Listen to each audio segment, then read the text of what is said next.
Ever wondered how businesses manage relationships and interactions with their customers?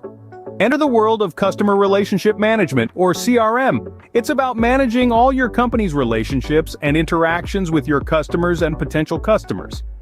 It helps businesses stay connected to customers, streamline processes, and improve profitability. Now, on to lead nurturing. Imagine a seed that needs the right conditions to grow. Similarly, a lead needs nurturing to convert into a sale. This involves building relationships with potential customers, even before they're ready to make a purchase. It's about providing the right information at the right time, making your leads feel valued and guiding them through their buying journey. Whether you're a startup or a multinational, CRM implementation and lead nurturing are key to customer satisfaction and business growth. Remember, a well-nurtured lead can bloom into a loyal customer, so start implementing CRM and nurturing your leads today for a successful tomorrow.